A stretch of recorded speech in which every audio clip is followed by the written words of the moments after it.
So I always like to make fun of the fact that it seems like a lot of these entertainment websites like CBR, which, comic book resources, Screen Rant, all these sites like IGN and so on, they all have a Captain Marvel guy. I really do think that they do. And their job is to hype up and make Captain Marvel the greatest thing in nerddom. And it never quite works out. In my opinion, it backfires. I have this pulled up because I wanted to show you the latest in what's going on in Captain Marvel comics. Her new half-sister. I did a video on this. Did really well, actually. But I thought it was funny. Her half-sister, right? I mean, yeah.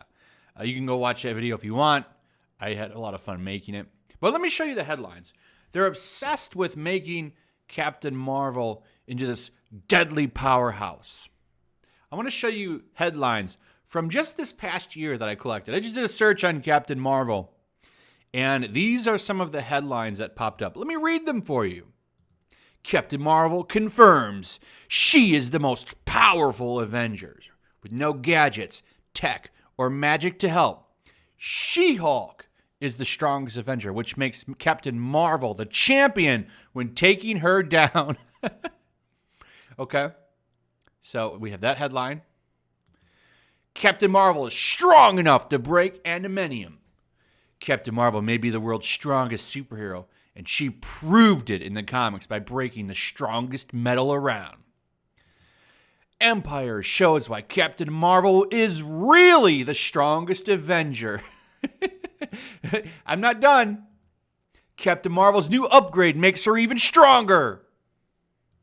Captain Marvel confirms that Captain Marvel killed an Infinity Stone.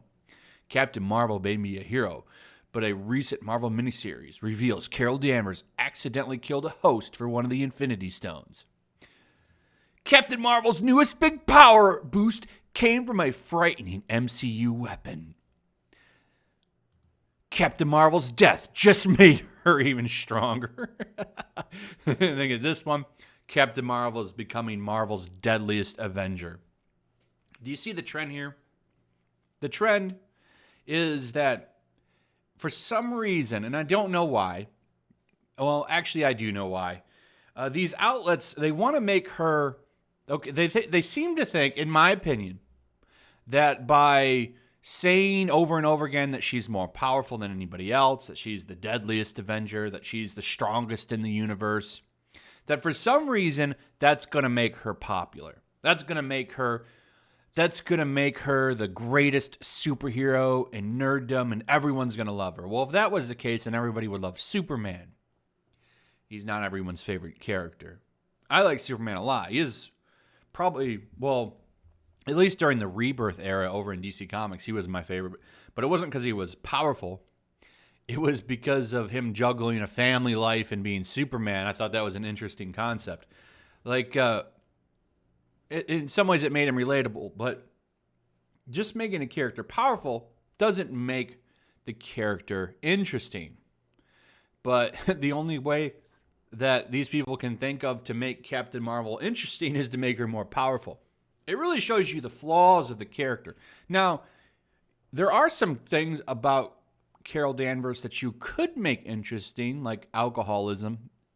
The character has struggled with that before. That's an idea. But instead, they go, oh, let's just give her a new power boost.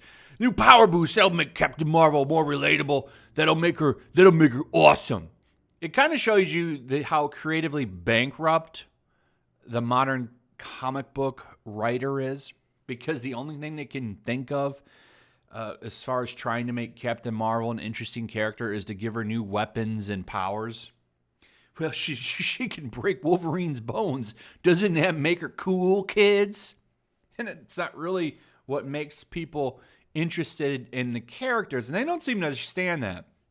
But I just find this cringy and funny because this is all they can think of to make the character popular, and it always falls flat.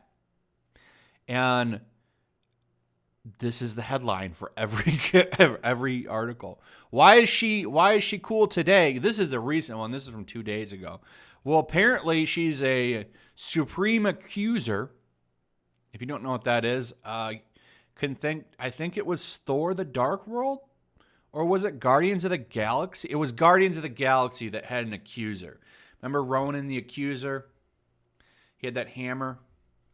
That's basically what she's using. She's using that hammer that Ronan the Accuser had from the movie. That's because, let's face it, movies are more popular than the comics, and if I tell you that, that's probably going to bring out that memory a little bit easier.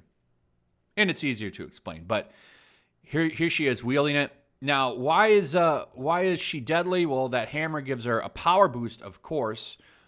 Two of the other articles talked about that. But now she's also ballsy because she's defying the Emperor of the Kree, Emperor Hulkling, who told her to do something, and she decided not to do it. That was saving her half-sister, who I showed you right here. She's supposed to kill her half-sister. She decides not to do that. So now she's defying the orders of the man, I guess, and that makes her even more awesome. I don't know. I just find this cringy. But yeah, this is why this character kind of fails. They just really don't know what to do with her. But they think, well, if we just give her more power-ups, maybe people will like her. Like, that's not what makes characters interesting, and they don't seem to understand that. Don't worry, though. You're going to have plenty of time to get to know her, considering that she's about to become the face of the MCU. Yay. I'm sure you're all excited to hear that. A lot of rumors coming out that she's basically going to be the new Iron Man. I'm sure she'll be able to replace Robert Downey Jr., the charismatic Robert Downey Jr. I'm sure Brie Larson will really step it up and discover acting skills, and you'll really just take her to heart, and you're going to love her. And, well, I just don't think it's going to work. Captain Marvel 2's director has been announced, though, and she at least appears to be a fan of comics, comic book movies, and video games. A lot of tweets about her liking video games and comic books, at least movies. Not a lot of. I'm just going off of Cosmic Book News' article. I didn't go and look through her tweets, but I mean tweets like this one, Michael Keaton as Batman. Period. I do like that tweet. So who knows?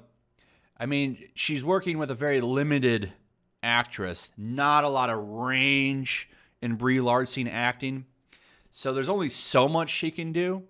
But the big rumor is they're going to turn Captain Marvel 2 into a mini Avengers movie, kind of like what they did with Captain America Civil War, which I think is a ploy to get people to go see the movie. Because remember last time Captain Marvel was sandwiched in between two Avengers movies. And they made you think that it was important to go see. You really want to know what's going on in Avengers Endgame? You need to go see Captain Marvel. You really didn't. You could have skipped Captain Marvel and totally been fine going to see Endgame. You'd been fine. You didn't need to see it. But they lied to you and they told you needed to. And I do believe that helped boost up the numbers. We'll see how this one does, but it's funny. I guarantee you, I'm promising you, Spider-Man is going to be in Captain Marvel 2. He's contractually obligated to be in a Marvel movie with Sony. It's going to be Captain Marvel 2. I promise you, that's the movie he's going to be in. The big rumors is that she's going to, treat him like a sidekick, and he's going to have a crush on her, and he's pretty much going to be the joke of the movie. And hopefully, if she becomes the director, she talked about liking the Spider-Man game, so it leads me to believe that she's a fan of the character. Maybe she won't do that. I would hope not. We'll see. I'll give her the benefit of the doubt. Maybe she'll do a good job. I don't know. I'm expecting nothing but cringe from Captain Marvel 2. That's pretty much it. Captain Marvel continues to fail to go into the hearts of nerds, and headlines like this really is not going to help. That's it. Leave me your thoughts. Let me know what you think about all of this in the comments below. Throw a like up. Share the video. Make sure you still subscribe. Subscribe if you're new. Hit that notification bell, and I'll see you guys on the next one. Peace. Also, if you want to help support the channel, check out my Teespring store. There's a link in the description. You can find some merchandise in there that you might want to check out.